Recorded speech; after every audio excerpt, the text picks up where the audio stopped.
The roar of the swollen American River echoed like cannon fire as Naomi Dawson watched the last corner of her homestead disappear beneath the raging waters.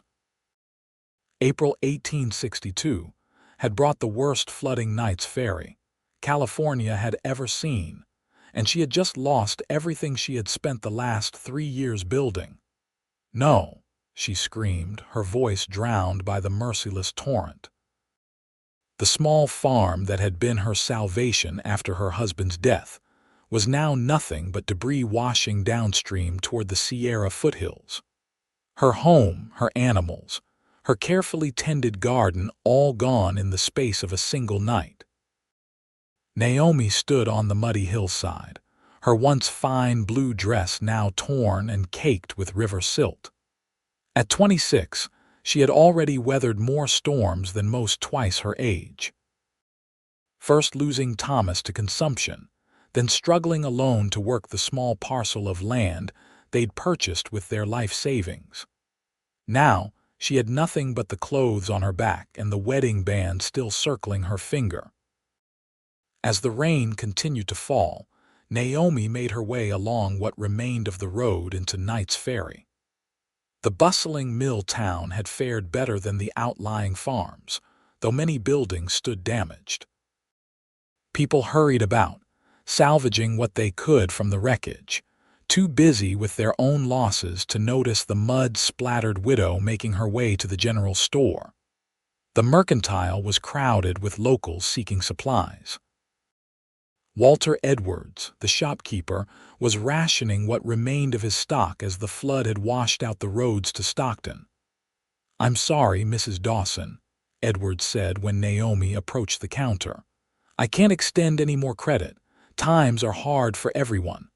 "My farm is gone, Mr. Edwards." "Everything?" Her voice cracked. "I have nowhere to go." Edwards looked away uncomfortably. "The church is taking in those who lost their homes. Perhaps Reverend Hill can—" "I need work, not charity," Naomi interrupted, her pride still intact despite her desperate circumstances.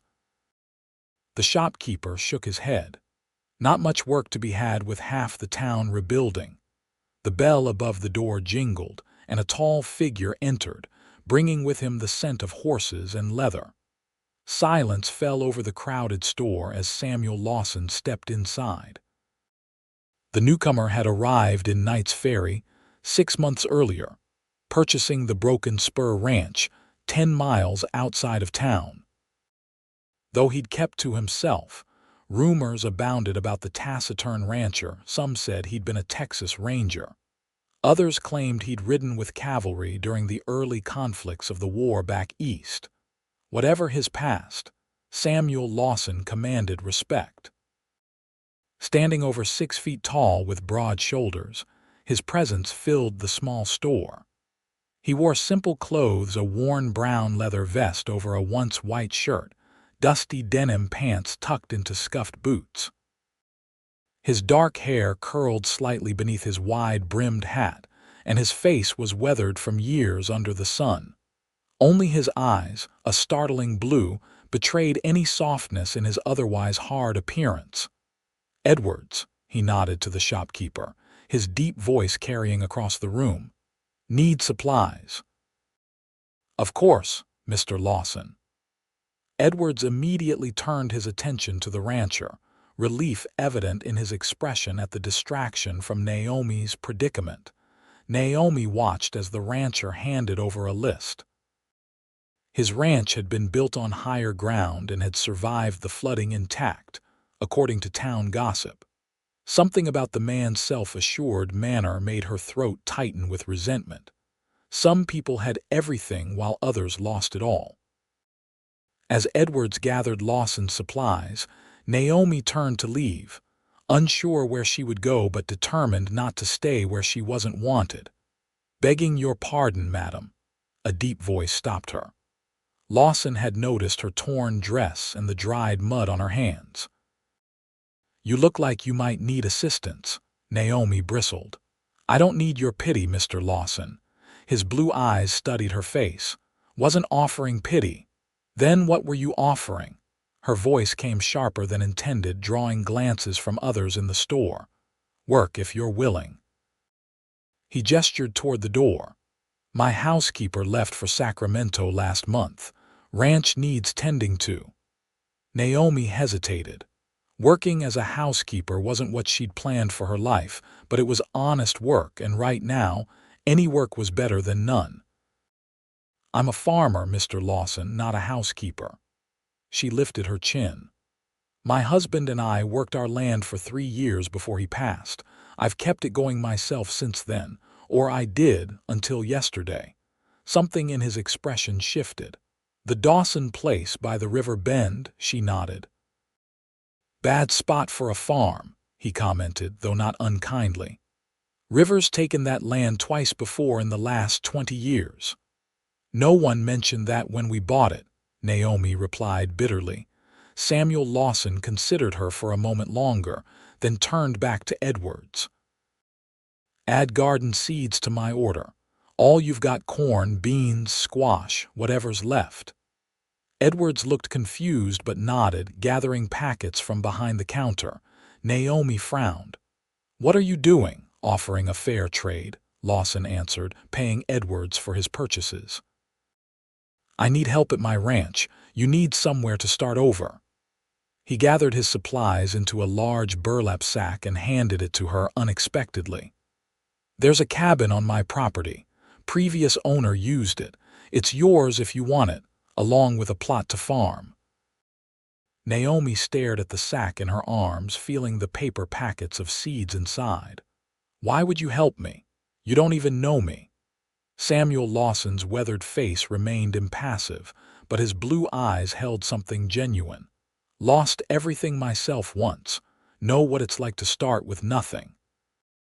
He gestured to the seeds. "Plant a future here. All I ask is help with the house until you get on your feet." The store had gone quiet, everyone watching the exchange between the widow and the rancher. Naomi felt heat rise to her cheeks. "I can't accept charity," she said softly. "It's not charity, it's work," he corrected. "And good land going to waste without someone to tend it." Naomi looked down at the sack of seeds, then back up at Samuel Lawson. Something in his steady gaze made her believe him. "When do I start?" she asked. "Now," he answered simply. Wagons outside. As Naomi followed Samuel Lawson out into the rain-soaked street, whispers erupted behind them. She knew what they were thinking: a widow going to live on a bachelor's ranch would set tongues wagging. But standing in the mud with everything she'd ever owned swept away, Naomi found she didn't care about gossip. She needed to survive, and Samuel Lawson was offering her a chance to do more than that, to build again. The wagon ride to Broken Spur Ranch was mostly silent. Naomi sat beside Samuel on the wooden seat, clutching the sack of seeds like a lifeline as the horses plodded through mud-slicked roads. The rain had finally stopped, though dark clouds still loomed overhead. "Lost my wife and son in '55, Samuel said suddenly, breaking the silence. "Cholera.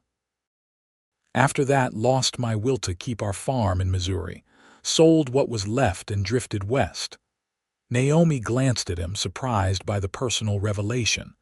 "I'm sorry," he nodded once, eyes fixed on the road ahead. "Just so you understand, I'm not looking for a wife. Just offering a fair chance to someone who needs it." "I'm not looking for a husband either, Mr. Lawson," Naomi replied firmly. "My Thomas was a good man. I don't aim to replace him." Samuel seemed satisfied with her answer. "Then we understand each other." As the wagon crested a hill, Broken Spur Ranch came into view. It was larger than Naomi had expected: a sprawling main house built of solid timber, a large barn, and several outbuildings. Cattle dotted the hillsides, seemingly unaffected by the recent deluge. "Your cabin's there," Samuel pointed to a small structure about 200 yards from the main house. "Land behind it is yours to farm, about 3 acres, good soil." Naomi studied the cabin. It was simple but appeared sturdy, with a stone chimney and a small porch. After losing everything, it looked like a palace. "Why did you really offer this?" she asked as he brought the wagon to a stop in front of the main house. "There must be plenty of women in town who would jump at the chance to be your housekeeper." Samuel's mouth quirked slightly. "That's precisely why I haven't hired any of them." He climbed down from the wagon and came around to offer her assistance, which she reluctantly accepted. "I value hard work and honesty, Mrs. Dawson. You stood in Edward's store covered in mud asking for work, not handouts." That told me all I needed to know. Naomi stepped down from the wagon, her legs stiff from the long ride. "I'll earn my keep, Mr. Lawson, and I'll repay you for these seeds." "Samuel," he corrected. "If we're to be neighbors of sorts, might as well use given names." "Naomi," she offered in return. "Naomi," he repeated, the name sounding different in his deep voice. "I'll show you to your cabin then. You can start work tomorrow. Today, get settled." As they walked toward the cabin, Naomi clutching her precious sack of seeds, she felt the weight of the past few days pressing on her. When they reached the porch, she paused. "I haven't thanked you properly." Samuel shook his head. "No need. Just plant those seeds, Naomi Dawson. Make something grow here." As he turned to leave, Naomi called after him. "I will, and Samuel, I'm a good cook too, not just a farmer." He glanced back, the barest hint of a smile touching his lips. "Good. My cooking could kill a man." For the first time since the flood waters had risen, Naomi felt the tiniest spark of hope ignite in her chest. The cabin was better than Naomi had dared hope. Though it had stood empty for some months, it was clean and dry, with a stone fireplace, a sturdy bed frame with a straw mattress, a table with 2 chairs, and basic cooking implements. There was even a shelf with a few books, a Bible, a copy of The Pioneers by James Fenimore Cooper, and a worn collection of Shakespeare's works. Samuel had left her with provisions from his supplies: flour, coffee, beans, salt pork, and a small sack of potatoes. Enough to get by until she could establish herself. After he departed, Naomi sat on the bed, finally allowing tears to flow freely. She wept for everything she had lost: the quilt her mother had made for her wedding, Thomas's pocket watch that she'd kept on the mantel, the seedlings she had so carefully started in the kitchen window. All gone. But as the tears subsided, she looked down at the sack of seeds in her lap. Perhaps Samuel Lawson was right. Perhaps she could plant a future here. The next morning dawned clear, the first sunshine in days. Naomi rose early, dressed in her mud-stained dress, the only clothing she owned, and made her way to the main house as Samuel had instructed. The ranch was already alive with activity. 2 men were working in the corral with horses, and another was heading out with a small herd of cattle. Naomi knocked on the kitchen door, and when no answer came, she cautiously entered. The kitchen was a disaster: dirty dishes piled in the sink, food remnants crusted on the stove, coffee grounds spilled across the counter. She sighed and rolled up her sleeves. At least this was something she could fix. By the time Samuel entered the kitchen 2 hours later, Naomi had transformed the space. Dishes were washed and put away, surfaces scrubbed, and the smell of fresh coffee and frying bacon filled the air. Samuel stopped in the doorway, clearly surprised. "You've been busy."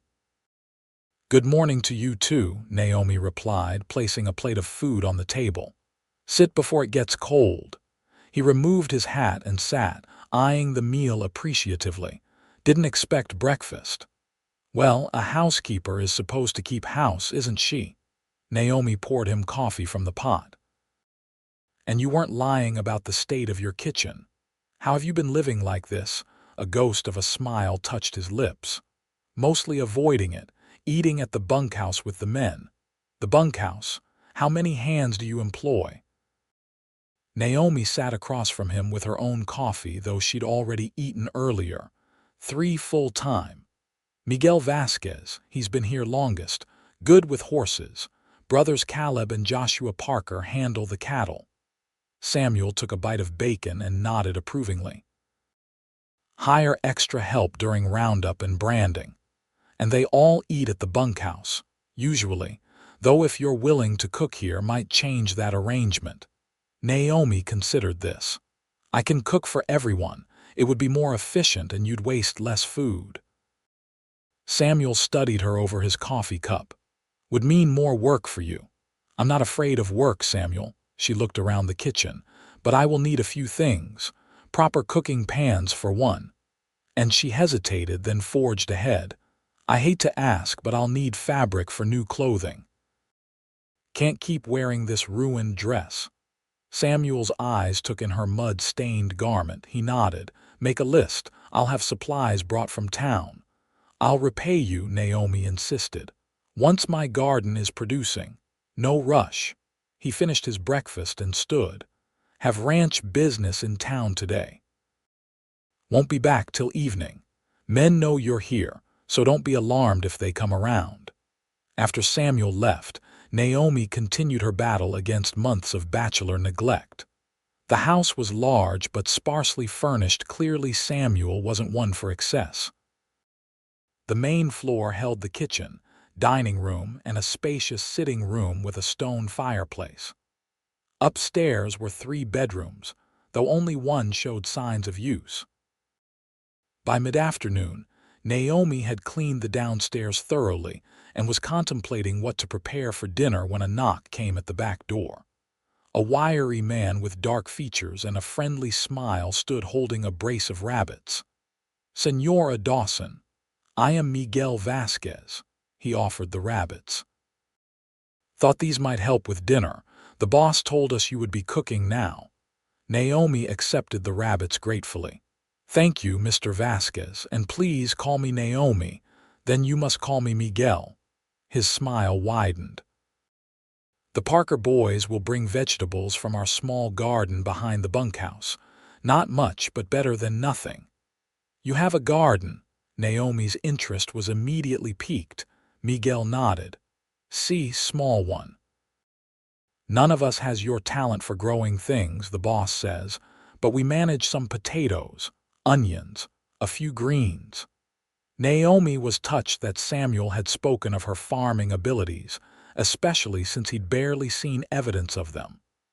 I would love to see it if you wouldn't mind showing me. Miguel led her to the bunkhouse garden, which was indeed modest but well tended. As they walked, he explained how the ranch operated and spoke highly of Samuel as an employer. The boss is fair, even generous, though he doesn't talk much, Miguel explained. Lost his family years ago. Carries it like a weight. He mentioned his wife and son, Naomi said softly. Miguel nodded solemnly.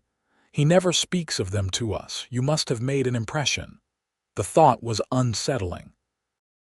Naomi changed the subject, asking about the soil conditions and growing season in this part of California. By the time they returned to the main house, she had a better understanding of what crops might thrive in the cabin's plot. That evening, Naomi served dinner to Samuel and his 3 ranch hands in the dining room. The men were clearly unaccustomed to such formal arrangements, and there was awkward silence at first. But her rabbit stew with dumplings was well received, and gradually conversation flowed. Caleb and Joshua Parker were brothers from Oregon who had come south looking for work after their father's death. They were affable young men in their early 20s, with matching reddish-blonde hair and freckled faces. Miguel, Naomi learned, had been born in California when it was still Mexican territory. His knowledge of the land and its seasons would be invaluable for her gardening efforts. Samuel said little during the meal, but seemed pleased with the arrangement. When the hands had departed for the bunkhouse, he helped Naomi clear the dishes, a gesture that surprised her. "You don't need to do that," she protested. "My mother would haunt me if I let a woman do all the work while I sat idle," he replied, carrying plates to the kitchen. As they worked side by side washing and drying the dishes, Naomi felt a curious comfort in the domestic scene. It had been years since she'd shared such simple tasks with another person. "Your men seem to respect you greatly," she observed. Samuel handed her a dried plate to put away. "They're good workers, loyal. They say the same about you, that you're a fair employer." He seemed uncomfortable with the praise, just doing what needs doing. After a pause, he added, "Made your list yet, for supplies?" "Yes." Naomi retrieved the paper from her pocket and handed it to him. "I've kept it modest." Samuel scanned the list, then folded it and tucked it into his vest pocket. "I'll have these things by tomorrow evening. Edwards owes me a favor." "Thank you." Naomi wiped her hands on a dish towel. "I should get back to my cabin. It's getting dark." Samuel reached for an oil lamp, lit it, and handed it to her. "I'll walk you." "That's not necessary. Coyote's been active lately," he interrupted, "and it's no trouble." They walked in companionable silence through the spring evening, the lamp casting a warm glow on the path. When they reached her cabin, Samuel waited while she lit her own lamp inside before handing her a small package he'd pulled from his pocket. "Almost forgot. Seeds I kept back from what Edwards gave us, for planting tomorrow." Naomi took the package, their fingers brushing momentarily. "You're being very kind, just practical. Sooner you get crops in, sooner we all benefit." His face was half shadowed in the lamplight. "Good night, Naomi." "Good night, Samuel." As she watched him walk back toward the main house, Naomi felt a strange fluttering in her chest. She attributed it to gratitude and the excitement of beginning anew. Nothing more. The next morning, Naomi was up before dawn. After preparing breakfast for the men and leaving it warming on the stove, she returned to her cabin and surveyed the plot of land behind it. The soil was rich, dark with recent rain but not waterlogged like her river bottom farm had been. It would need clearing of stones and weeds, but the land held promise. She began working immediately, using tools Miguel had lent her. The physical labor felt good after the emotional tumult of the past days. Each stone removed, each weed uprooted was an act of claiming this space, of believing in a future. By midday, she had cleared a sizable section. Sweat soaked her dress despite the mild spring temperature, and her hands were blistered and sore. But satisfaction filled her as she studied her progress. "You work harder than most men I know," Samuel's voice came from behind her. Naomi turned to find him watching her from the edge of the clearing, a slight look of admiration on his normally stoic face. "My father believed idle hands were the devil's playground," she replied, wiping her brow with her sleeve. "He taught me to work alongside my brothers on our farm in Illinois." "Your father taught you well," Samuel approached, surveying her progress, "but you should pace yourself. Land's not going anywhere." "Time is precious when you're planting," Naomi explained. "Each day matters." Samuel nodded, understanding in his eyes. "Got your supplies in town?" He gestured toward her cabin where several parcels sat on the porch. "Fabric too, like you asked. Mrs. Bennett at the dress shop helped select it." Naomi felt a surge of gratitude. "That was thoughtful of you, Mrs. Bennett did the thinking. I just paid." A hint of humor touched his eyes. "Should be heading back to the house. Noon meal ready soon."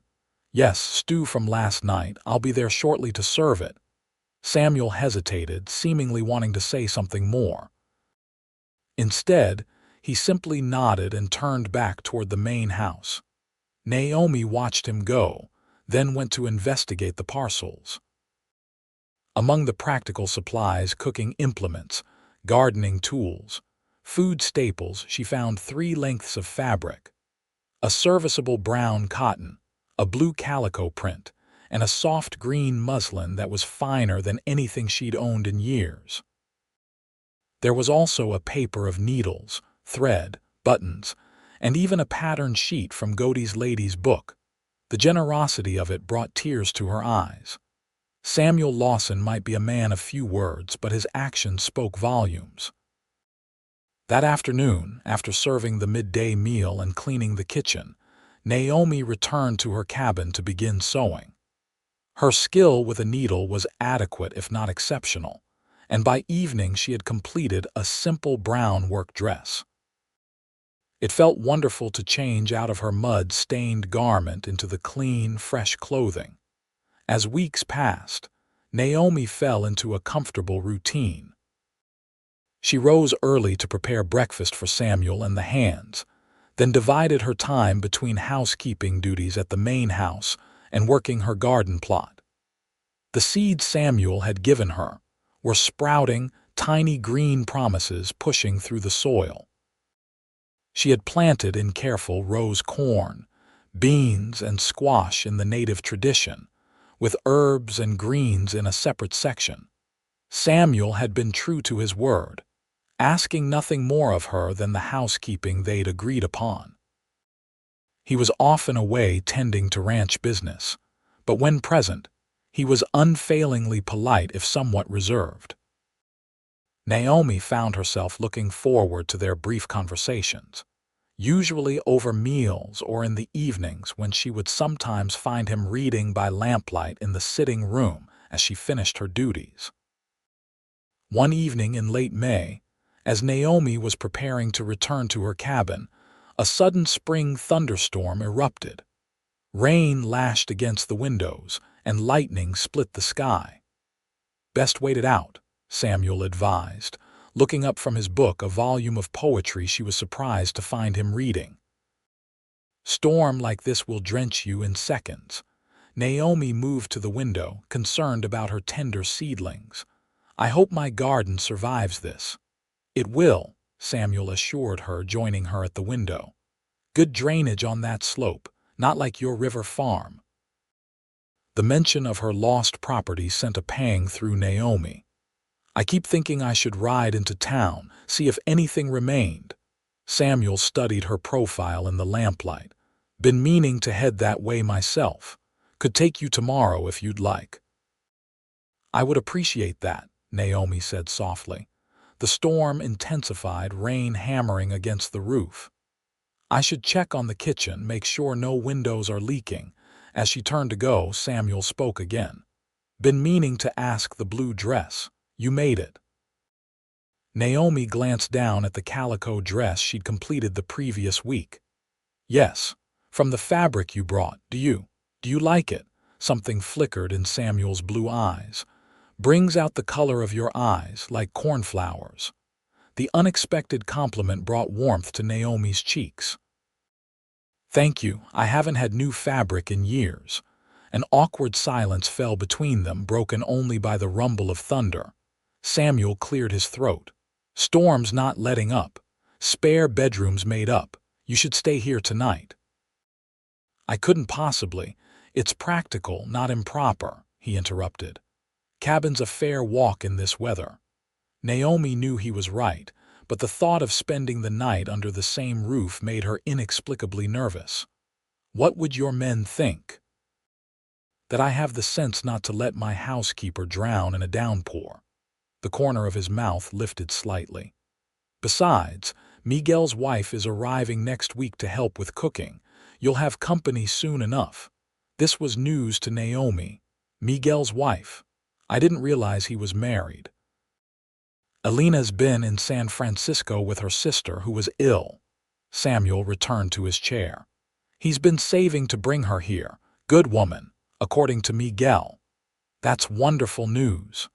Naomi was genuinely pleased for Miguel, who spoke of his Elena often and with great affection. "I look forward to meeting her." The storm continued unabated, and eventually Naomi accepted the offer to stay. The spare bedroom was simply furnished but comfortable, with clean linens and a small vase of wildflowers on the bedside table, a touch that surprised her, as it seemed unlike Samuel to think of such niceties. Sleep was elusive that night. Naomi lay awake listening to the storm, thinking of the man sleeping down the hall. In the 2 months since he'd offered her refuge, Samuel Lawson had shown himself to be honorable, hardworking, and far more complex than his taciturn demeanor suggested. The poetry book she'd seen him reading was evidence of depths she hadn't suspected. And increasingly, she found herself watching him the way his strong hands handled tools with unexpected gentleness, how his stern expression softened when he thought no one was looking, the rare smile that transformed his face when one of Miguel's jokes hit its mark. These thoughts troubled her.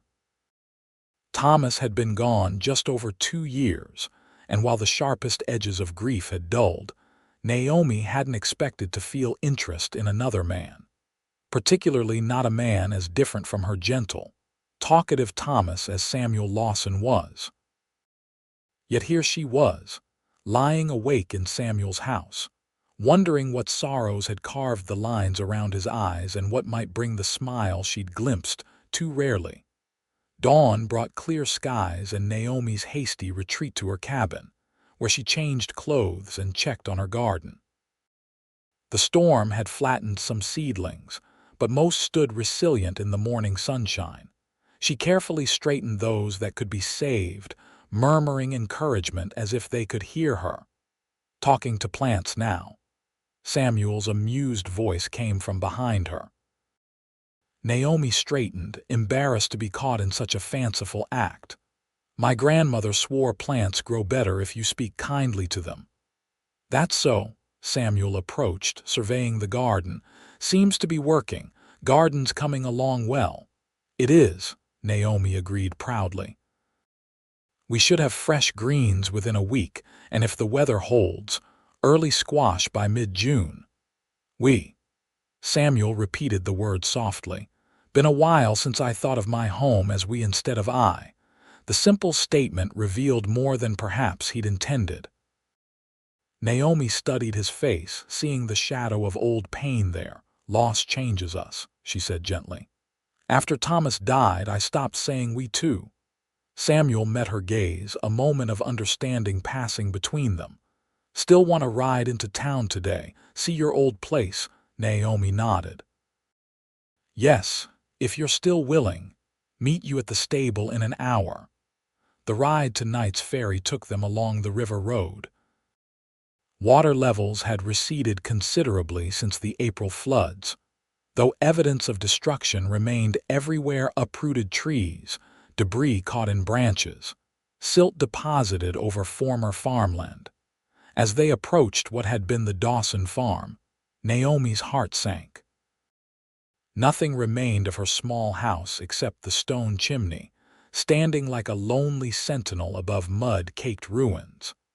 The outbuildings were completely gone, as was the split rail fence that had marked her property boundary. Even the massive oak that had shaded the house had been undermined by floodwaters, and now lay on its side, roots exposed to the sky like grasping fingers. Samuel reined his horse to a stop, waiting silently as Naomi surveyed the destruction. She dismounted and walked through what had once been her home, searching for anything salvageable. 7 years, she said finally, her voice steady despite the turmoil inside. Thomas and I saved for 7 years to buy this land. We thought we were building something that would last. Samuel dismounted and joined her near the fallen oak. Nature has its own plan sometimes. Yes. Naomi knelt and picked up a mud-encrusted object, the metal frame of a photograph, its image long washed away. This was our wedding portrait, only picture we ever had taken. Samuel removed his hat, holding it respectfully as if at a graveside. I'm sorry, Naomi. She clutched the empty frame, then deliberately set it back on the ground. No use holding on to ghosts. You were right about this land. It was never meant to be farmed. They stood together in silence, the warm May sunshine contrasting with the scene of destruction. Finally, Naomi straightened her shoulders and turned away from the ruins. I'm ready to go now. In town, Knights Ferry was recovering from the disaster. Shopkeepers had reopened, Damaged buildings were being repaired, and the familiar bustle of commerce had resumed. At the general store, Edwards greeted them warmly, particularly pleased to see Naomi. "Mrs. Dawson, we'd wondered what became of you. Reverend Hill has been asking after you every Sunday." "I've been fortunate," Naomi replied, aware of the curious glances from other customers. "Mr. Lawson has provided employment and housing." Edward's eyebrows rose as he looked between them. "Has he indeed? Well, that's neighborly." Samuel ignored the implied question. "Need supplies, Edwards, and whatever mail has come for Broken Spur." While Samuel conducted his business, Naomi browsed the store, making mental notes of items that might be useful for her garden. She was examining a set of gardening shears when a woman's voice interrupted her thoughts. "Naomi Dawson. Is that you?" Naomi turned to find Beatrice Harper, the milliner's wife and one of Knights Ferry's most notorious gossips. The woman was looking her up and down with barely concealed curiosity. "Hello, Mrs. Harper. Yes, I survived the flood, as you can see." "So I hear," Mrs. Harper replied with significant emphasis. "And living out at Broken Spur Ranch now, my, how convenient for you." The implication was clear, and Naomi felt heat rise to her cheeks not from embarrassment but from anger. "Mr. Lawson has kindly provided employment and a separate cabin on his property," she replied evenly. "I'm his housekeeper, nothing more." "Of course, dear, Mrs." Harper's tone suggested she believed otherwise, though a widow and a widower living in such proximity. "Well, people do talk. People often talk about what they don't understand." Samuel's deep voice came from behind them. He fixed Mrs. Harper with a cool stare. "Mrs. Dawson is a respectable woman who lost everything in the flood. Her reputation should be enhanced by her industriousness, not sullied by idle gossip." Mrs. Harper had the grace to look abashed. "No offense intended, Mr. Lawson. We're all just glad Mrs. Dawson found safe harbor." "Then we're in agreement." Samuel turned to Naomi. "Ready to go. Got everything we need." Outside the store, Naomi released a frustrated sigh. "Thank you for that, though it will probably only make the gossip worse." "Let them talk." Samuel secured their purchases to the saddles. "Truth stands regardless of rumors." As they prepared to mount their horses, a commotion down the street caught their attention. A wagon had overturned, spilling crates of chickens. The birds fluttered in all directions, causing chaos as townspeople attempted to catch them. Without hesitation, Samuel strode toward the scene, Naomi following. The wagon's owner, an elderly man, was struggling to right his vehicle while simultaneously trying to recover his livestock. "Hold there," Samuel called, reaching the overturned wagon. "Let me help." With Samuel's strength and the assistance of several other men, the wagon was soon righted. Naomi joined the efforts to recapture the escaped chickens, her years of farm experience making her adept at the task. Soon, most of the birds were secured back in their crates. "Much obliged to you both," the old man said gratefully. "Name's Jenkins. Was bringing these layers to my daughter's place when the wheel caught that rut." "Glad to help, Mr. Jenkins," Samuel replied, dusting off his hands. "No harm done." As they walked back to their horses, Naomi noticed Samuel favoring his right arm. "Are you hurt?" "It's nothing. Old injury acts up sometimes." But Naomi saw him wince as he mounted his horse. "That's not nothing. Let me look at it when we get back to the ranch." Samuel looked like he might argue, but simply nodded instead. The ride back was slower than their journey into town, partly due to Samuel's discomfort, and partly because neither seemed in a hurry to end their day together. They talked more freely than they had before, with Samuel sharing stories of his ranching experiences in Texas and Naomi recounting tales of her childhood in Illinois.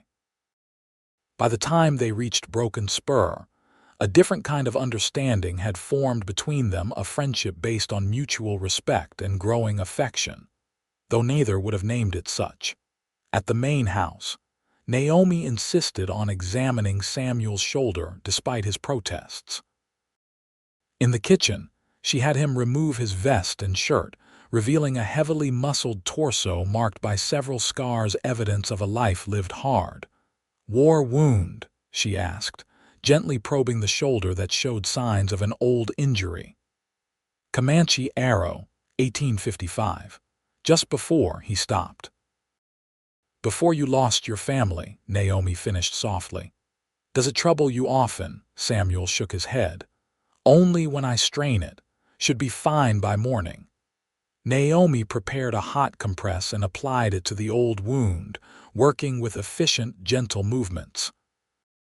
The intimacy of the moment was not lost on either of them, his bare skin under her hands, her face close enough that he could detect the faint scent of lavender she'd begun growing in a small pot outside her cabin.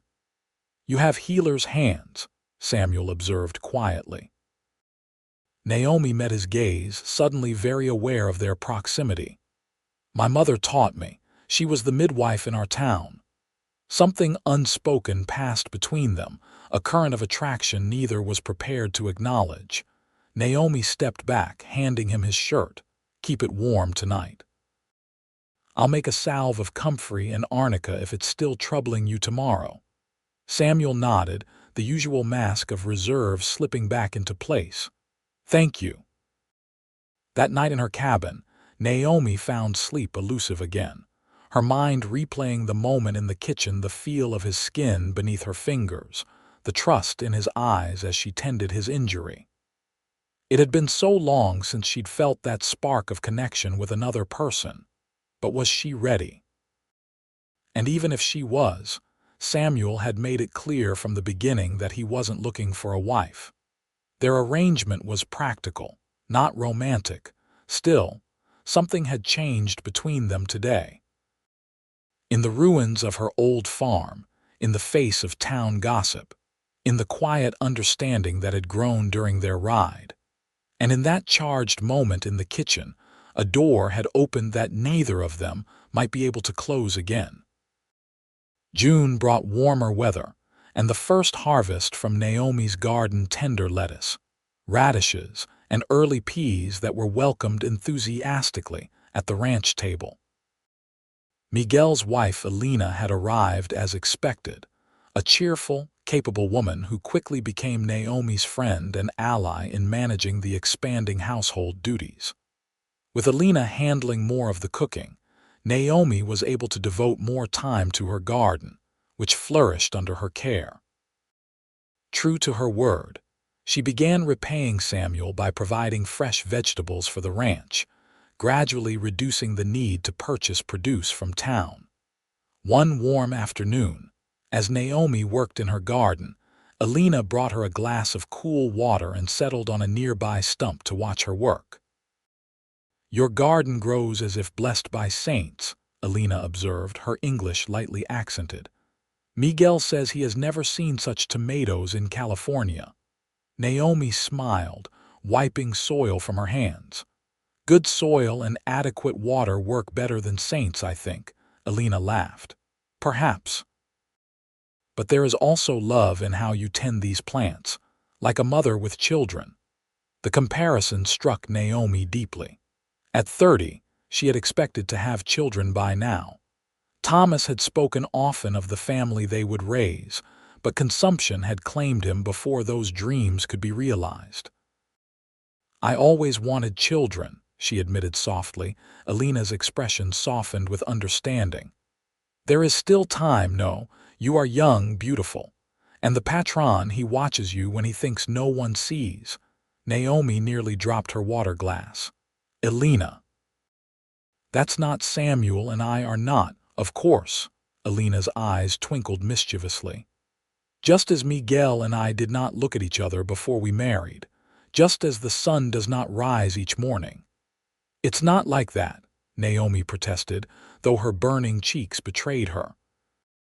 Samuel offered me work and land when I had nothing. I'm grateful, that's all. Elena shrugged, unconvinced. If you say so. But gratitude does not make a woman blush when a man enters a room or a man find reasons to pass by a garden he never noticed before. Before Naomi could formulate a response, a rider appeared on the path from town, approaching at a gallop. It was Joshua Parker, returning from delivering cattle to a buyer in Stockton. "Naomi," he called, reining his horse to a stop near her garden, "got something for you from town." He reached into his saddlebag and pulled out a small package. "Mrs. Bennett at the dress shop asked me to give you this."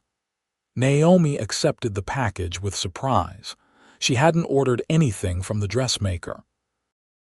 Opening it, she found a length of delicate lace and a note in unfamiliar handwriting.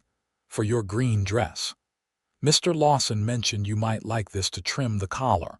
No charge, consider it a welcome to our community." Mrs. Bennett. Naomi stared at the fine lace, then at the note.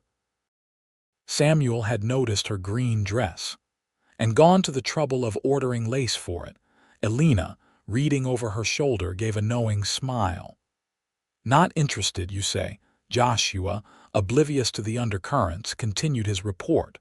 "Boss is still in Stockton concluding the sale. Said he'll be home by tomorrow evening." He tipped his hat to the women and continued toward the stables.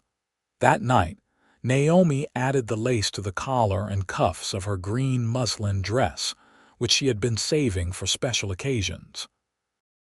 The delicate trim transformed the simple garment into something almost elegant. As she worked, she thought about Samuel's unexpected gesture and what it might mean. The next evening, Samuel returned from Stockton as promised. Naomi, Elena, and the ranch hands gathered for dinner in the main house as had become their custom. Naomi had worn her newly trimmed green dress, telling herself it was merely to show appreciation for the gift, not to see Samuel's reaction. When he entered the dining room, his eyes immediately found her, a flash of appreciation crossing his features before he masked it with his usual reserve. Throughout the meal, as he recounted the successful cattle sale and brought news from Stockton, Naomi caught him glancing at her more than once. After dinner, when the others had departed and Naomi was clearing the last dishes, Samuel lingered in the dining room. "The lace suits you," he said quietly. "Mrs. Bennett has good taste." Naomi smiled, a warmth spreading through her that had nothing to do with the summer evening. "It was a thoughtful gift. Thank you for arranging it." Samuel moved to help her with the dishes, a habit he'd developed despite her protests that it wasn't necessary. "Least I could do. You've transformed this place."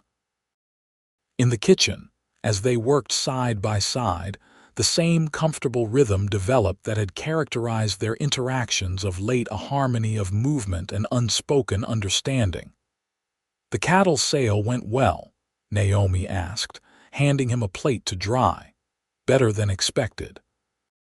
"Prices are up with the war demand." He placed the dried plate on the shelf.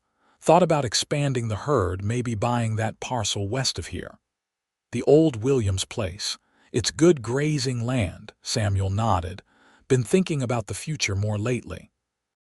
He hesitated, then added, "Haven't done much of that since Anna and James died." The mention of his wife and son by name this time was significant. Naomi understood the weight of it, the trust implied in sharing that part of himself.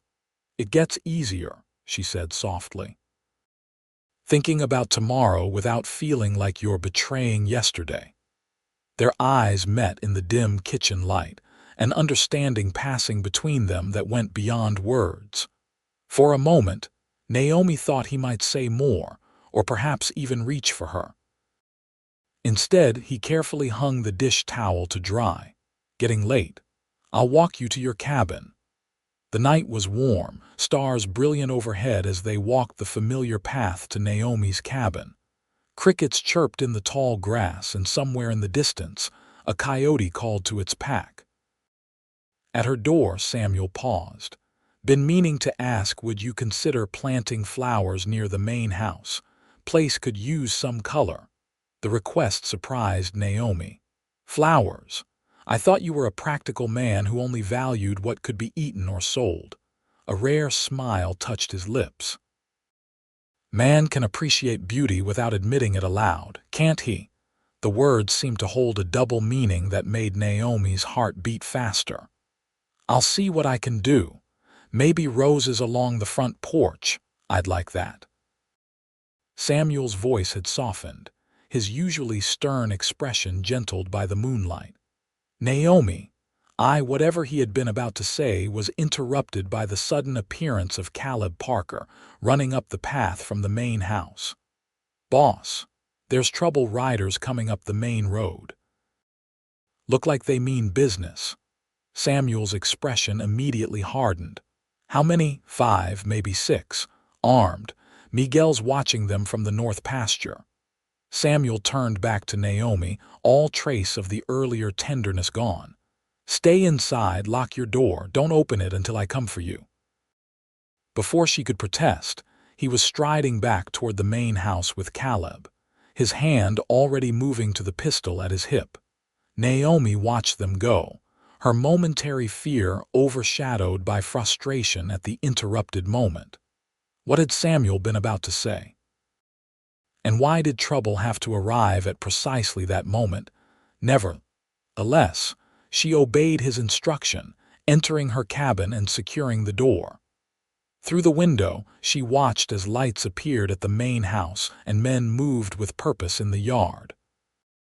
From her position, she couldn't see the approaching riders, but the tension in the air was palpable. Unable to simply wait in ignorance, Naomi slipped out her back door and moved cautiously toward a small rise behind her cabin. From there, she had a clear view of the main road and the approaching riders without exposing herself to view. The men were moving at a steady pace, not rushing but clearly purposeful.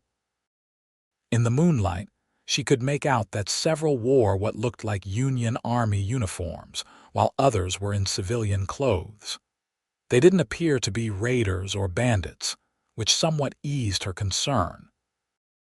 By the time they reached the main house, Samuel and his men had positioned themselves strategically, Miguel and Joshua near the barn, Caleb on the porch, and Samuel himself standing in the yard, directly in the rider's path.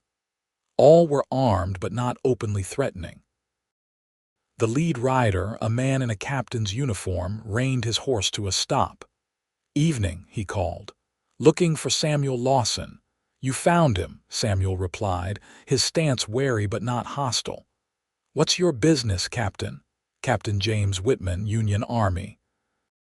"We're requisitioning cattle for the war effort." The officer's tone was formal but not aggressive. "We're prepared to pay fair market value." Samuel's posture relaxed slightly, though he remained alert. "Army's welcome to buy my cattle at market price, Captain." "No need for an armed escort to conduct business. Precautionary measure only, Mr. Lawson. We've had some resistance in other areas." The captain dismounted, followed by his men. "May we discuss terms?" Samuel nodded and gestured toward the house. "My office is more comfortable than the yard." As the men moved toward the house, Naomi realized she should return to her cabin before Samuel discovered she had disobeyed his instruction to stay inside. Quietly, she made her way back, relieved that the confrontation appeared to be a business matter rather than a threat. Back in her cabin, Naomi tried to settle herself with mending, but her mind kept returning to the interrupted moment with Samuel. After an hour had passed with no word from the main house, she began to worry. The Army officer's visit seemed legitimate, but something about it troubled her. Just as she was considering checking the main house again, a knock came at her door. "Naomi, it's Samuel." She quickly opened the door to find him looking weary but unharmed. "Are you all right? What did they want?" "I'm fine."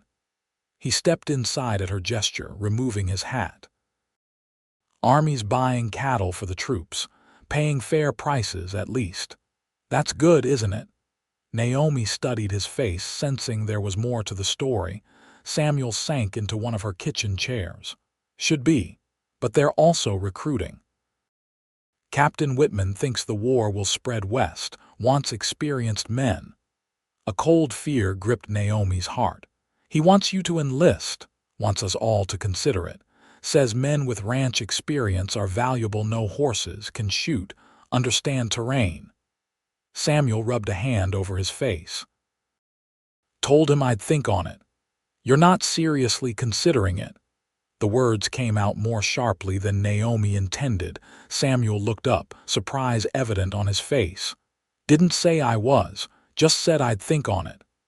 There's nothing to think about, Naomi insisted, pacing the small room. This isn't your fight. You have responsibilities here, the ranch, your men, their families. She stopped abruptly, realizing how her words might sound. I mean, people depend on you. A curious expression crossed Samuel's features, something between surprise and a deeper emotion Naomi couldn't quite name. Didn't realize my welfare concerned you so much, Naomi Dawson. Heat rose to her cheeks. Of course it concerns me. You've given me a home, a chance to start over. I'd be ungrateful if I didn't care what happened to you. Gratitude. He said the word as if testing it, then stood and moved toward her. Is that all it is? The air between them seemed to thicken, charged with unspoken feelings. Naomi found herself unable to step back, though he now stood close enough that she could feel the warmth radiating from him. I don't know what you mean, she stammered. Though they both knew it was a lie, Samuel studied her face, his blue eyes intent. I think you do. His voice had dropped to a near whisper. Same reason I notice when you wear that green dress. Same reason I find excuses to walk by your garden. Same reason I've been trying to find the courage to say what I started to earlier tonight. Naomi's heart hammered in her chest. And what was that? Instead of answering, Samuel slowly, deliberately raised his hand to her face, his calloused fingers gentle against her cheek. The touch sent a shiver through her that had nothing to do with fear. This, he said simply, and bent to press his lips to hers. The kiss was tentative at first, as if he expected her to pull away. But Naomi found herself responding, her hands moving to rest on his chest as she leaned into the embrace. The years of loneliness, of denying her need for human connection, seemed to dissolve in the warmth of his touch. When they finally separated, both were breathing unevenly. Samuel rested his forehead against hers, his eyes closed as if savoring the moment. Been wanting to do that since you stood in Edward's store covered in river mud, too proud to accept charity, he admitted. A small laugh escaped Naomi. That long, I was a mess that day. You were beautiful.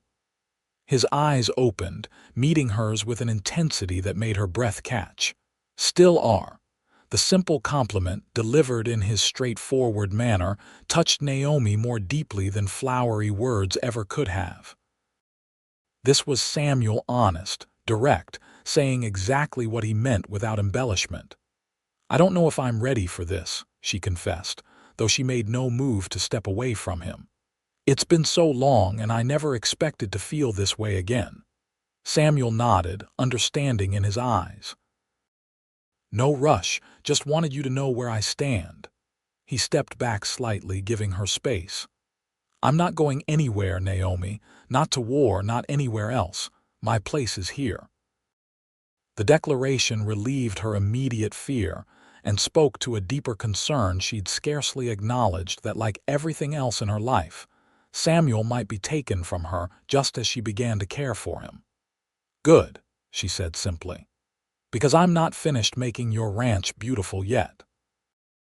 A smile spread across his face, more open and genuine than any she'd seen before.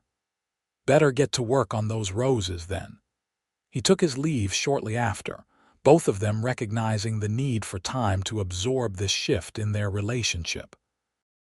At the door, he kissed her again, briefly but with a promise of more to come. "Good night, Naomi." "Good night, Samuel." As she watched him walk back toward the main house, Naomi touched her lips, still warm from his kiss. For the first time since the flood had swept away her past, she felt truly hopeful about her future, a future perhaps they might build together. The following weeks brought significant changes to Broken Spur Ranch. Samuel sold 50 head of cattle to the Army at a good price, but firmly declined Captain Whitman's recruitment efforts. Instead, he invested the proceeds in improvements to the ranch, repairs to the barn, new fencing for the south pasture, and lumber for expanding the main house. The expansion plans had been a surprise to Naomi. One evening in late June, as they sat on the porch watching the sunset, Samuel had unrolled a rough sketch showing an addition to the main house, 2 new bedrooms and an expanded kitchen. "Ranch is growing," he explained. "Might need more space." Naomi studied the plans, noting the care that had gone into the layout. "It's a good design. The larger kitchen would certainly make Alina happy." Samuel watched her face carefully. "Was thinking maybe you might have opinions on it, since you'd be using it too." The implication hung in the air between them. Since their first kiss, their relationship had developed slowly but steadily. Samuel would often join Naomi in her garden in the evenings, learning the names of plants and helping with the heavier tasks. She had begun spending more time at the main house, not just as the housekeeper, but as a welcome guest. They had shared more kisses, each growing more confident in expressing their feelings, though they had maintained propriety that would satisfy even Mrs. Harper's scrutiny. But this discussing house plans together suggested a more permanent arrangement than they had yet addressed directly. "Samuel," Naomi began cautiously, "are you asking me something?" His normally impassive face showed a flash of vulnerability. "Not yet, but wanted you to know I'm thinking ahead. If when the time is right." The careful consideration touched her deeply. Unlike some men who might have pressed their advantage, Samuel was giving her the time she needed while making his intentions clear. "I appreciate that," she said softly, reaching for his hand. "And yes, I do have opinions about the kitchen." By mid-July, Naomi's garden was flourishing beyond her most optimistic expectations. Corn stood tall, bean vines climbed their supports, and squash plants spread their broad leaves across the ground. Tomatoes ripened in the summer sun, and herbs perfumed the air. She had expanded beyond the original plot, adding rows of potatoes and onions that would store well for winter. True to her word, she had also planted roses along the front porch of the main house, hardy varieties that Miguel's cousin had brought from an old Spanish mission garden. Already they were sending out new growth, promising beautiful blooms by the following spring. The 4th of July brought a community celebration in Knights Ferry. Despite her initial reluctance to face town gossip, Naomi agreed to attend with Samuel and the ranch household. They traveled together in the wagon, a happy group dressed in their Sunday best, bringing baskets of food to share at the community picnic. The town had been decorated with bunting and flags, and a platform had been erected in the square for speeches and patriotic recitations. Children ran about with small flags, and a band played lively tunes. Despite the ongoing war, the mood was festive and optimistic. As they set up their picnic blankets near the riverbank, Naomi was conscious of curious glances and whispered comments. Her relationship with Samuel might be proper, but it was still fodder for gossip in a small town hungry for diversion. To her surprise, however, many townspeople greeted her warmly, seeming genuinely pleased to see her recovered from the disaster. "Naomi Dawson, as I live and breathe." Reverend Hill approached with a broad smile. "We've missed you at services." "Reverend," Naomi greeted him with a curtsy, "it's good to see you. I've been meaning to return to church, but the distance never stopped the Lord from reaching us," the Reverend replied good-naturedly. "But I understand. Perhaps we'll see you this Sunday." He turned to include Samuel in his invitation. Both of you, Samuel, who had been helping Alina spread the picnic blanket, straightened and nodded respectfully. "We'll be there, Reverend." The "we" was not lost on Naomi, nor on Reverend Hill, whose smile widened perceptibly. "Excellent. Now, I hear you've worked wonders with a garden at Broken Spur, Mrs. Dawson. My wife would love your advice on her struggling tomatoes." The day progressed pleasantly. Naomi found herself welcomed back into the community, her association with Samuel lending her a respectability that overcame any whispers about impropriety. For his part, Samuel seemed more relaxed in public than she had ever seen him, even joining in a horseshoe tournament with the other men. As afternoon faded into evening, the town gathered for the reading of the Declaration of Independence, followed by a patriotic speech by the mayor. Lanterns were lit as darkness fell, and the band struck up music for dancing. "May I have this dance, Mrs. Dawson?" Samuel stood before Naomi, hand extended, a rare smile playing at his lips. Naomi hesitated only briefly. "I didn't know you danced, Mr. Lawson." "There's a lot you still don't know about me," he replied, taking her hand and leading her to the area cleared for dancing. As they joined the other couples in a lively reel, Naomi discovered that Samuel moved with unexpected grace for such a large man. His hand at her waist was respectful but firm, guiding her through turns and steps with confidence. "Where did you learn to dance like this?" she asked, breathless from the quick pace. "Anna insisted I learn before our wedding," he answered, and Naomi was struck by how naturally he now spoke his late wife's name. Said no wife of hers would stand on the sidelines while other women danced with their husbands. "She sounds like a woman who knew her mind," Naomi observed.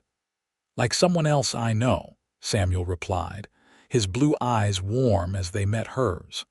As the music shifted to a slower waltz, Samuel drew her slightly closer, still maintaining propriety but creating a sense of intimacy amid the crowd.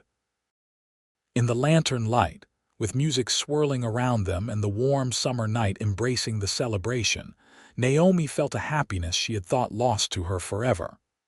"Naomi," Samuel said softly as they turned in time to the music, "been thinking about those house plans." "Oh." She looked up at him, reading something important in his expression.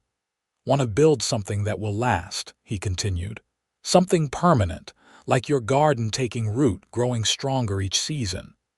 He guided her through another turn, his eyes never leaving hers. "But don't want to build it alone." Naomi's heart quickened. "Samuel, are you not asking yet?" he interrupted gently. "Not here, not like this, but soon. Just wanted you to know." The promise in those words filled Naomi with a quiet joy that sustained her through the remainder of the evening. As July gave way to August, life at Broken Spur settled into a pleasant routine, albeit one charged with anticipation. The construction on the house addition began, with Samuel overseeing the work personally. Naomi's garden continued to yield bountiful harvests, providing for the ranch household and creating a surplus that Alina preserved for winter. On a particularly hot afternoon, Naomi was in her garden, harvesting tomatoes for Alina's preserving, when she heard horses approaching from the direction of town. Looking up, she saw Miguel riding beside a wagon driven by the general store clerk. "Delivery from town," Miguel called as they drew near. "More lumber for the house and packages for you, Naomi." Curious, Naomi set down her basket and approached the wagon as it stopped near the main house. The clerk handed down several parcels wrapped in brown paper. "Mrs. Bennett sent these out special," he explained. "Said you'd ordered them last week." Naomi hadn't ordered anything, but she accepted the packages with thanks, suspecting Samuel's hand in the delivery. Inside the largest parcel, she found lengths of beautiful fabric enough for several new dresses and a winter cloak. A smaller package contained sewing notions, while a third held a lovely woolen shawl in deep blue. Attached to the shawl was a note in Samuel's distinctive handwriting. "For the cooler evenings ahead, meet me by the oak at sunset. S." The oak he referred to was a massive tree that stood on a small rise overlooking the ranch, a favorite spot where they often walked in the evenings. Naomi's heart fluttered with anticipation, sensing the significance of the invitation. After helping unload the lumber and thanking the delivery men, Naomi returned to her cabin with her unexpected treasures. She spent the remainder of the afternoon in a state of nervous excitement, finally donning her green dress, now Samuel's favorite, and the new blue shawl as the sun began its descent toward the western hills. Samuel was already waiting when she reached the oak, standing tall against the golden light of the setting sun. He wore his good shirt and vest, freshly shaved, his dark hair neatly combed. Something about his stance, a rare hint of uncertainty in his usually confident bearing, confirmed Naomi's suspicions about the purpose of this meeting. "You're wearing the shawl," he observed as she approached. "It suits you, brings out the blue in your eyes." "It's beautiful," Naomi replied, touching the soft wool. "Thank you for this and the fabric, though you shouldn't have spent so much." "Wanted to," Samuel said simply, then gestured toward the view. "Look at that, whole valley spread out before us." Naomi turned to take in the panorama, the ranch buildings below, fields and pastures stretching toward the horizon, the river glinting silver in the distance. Broken Spur was truly a beautiful property, especially in the golden light of sunset. "It's magnificent," she agreed. "You've built something special here, Samuel." "Trying to." He moved to stand beside her, his shoulder nearly touching hers, but something's still missing. Naomi turned to face him, her heart hammering in her chest. "What's that?" Samuel took a deep breath, uncharacteristic nervousness evident in his expression. "Been practicing this speech for days, but words don't come easy to me like they do to some men." "You don't need fancy words with me," Naomi assured him. "Just say what's in your heart." He nodded, seeming to gather his courage. "When Anna and James died, thought that was the end of everything worth living for. Came west to escape memories, not to build new ones. Then the flood brought you to my door and everything changed." He took her hands in his calloused fingers gentle around hers. "You brought life back to this place, Naomi, not just with your garden but with your spirit, your strength. You lost everything but kept going, kept building, kept believing in tomorrow." Samuel reached into his vest pocket and withdrew a small object, a simple gold band that gleamed in the sunset light. "This was my mother's. Would be honored if you'd wear it, as my wife." Tears filled Naomi's eyes as she looked at the ring, then up at Samuel's face, so dear to her now, so essential to her happiness. "Are you certain?" "I'm not Anna, don't want you to be," he interrupted gently. "Want you to be Naomi, my Naomi, if you'll have me." The simple sincerity of his proposal touched her more deeply than elaborate declarations ever could have. This was Samuel, honest, direct, speaking from his heart. "Yes," she whispered, tears spilling onto her cheeks. "Yes, I'll marry you, Samuel Lawson." His face transformed with joy as he slipped the ring onto her finger, a perfect fit, as if meant to be there. Then he gathered her in his arms and kissed her with a passion that left no doubt of his feelings. When they finally parted, Samuel rested his forehead against hers, his voice rough with emotion. Never thought I'd have this chance again, to build a life with someone, to have a family. A family, Naomi repeated, the word filling her with warmth. I'd like that. Children running around the ranch, playing in the garden. Our children, Samuel agreed, holding her close as the last rays of sunlight gilded the landscape around them. On our land, building something that will last. As they stood together on the hillside, the ranch spread below them like a promise. Naomi thought about the journey that had brought her here, from devastation to new beginnings, from loss to love. The flood that had swept away her past had also carried her toward this future, just as Samuel had promised when he'd first given her those seeds. Plant a future here, he had said, and she had. They would. Their wedding took place in mid-September, a perfect day of blue skies and gentle breezes. The ceremony was held in the Knights Ferry church, with Reverend Hill officiating and the entire community in attendance. Even Mrs. Harper had nothing but good wishes for the couple, her previous gossip forgotten in the genuine joy of the occasion. Naomi wore a new dress of ivory silk, trimmed with the lace Samuel had given her. Alina had helped style her dark hair with white roses from the garden, and she carried a bouquet of late summer blooms. Samuel, handsome in a new suit, waited for her at the altar with an expression of such love and pride that it brought tears to many eyes in the congregation.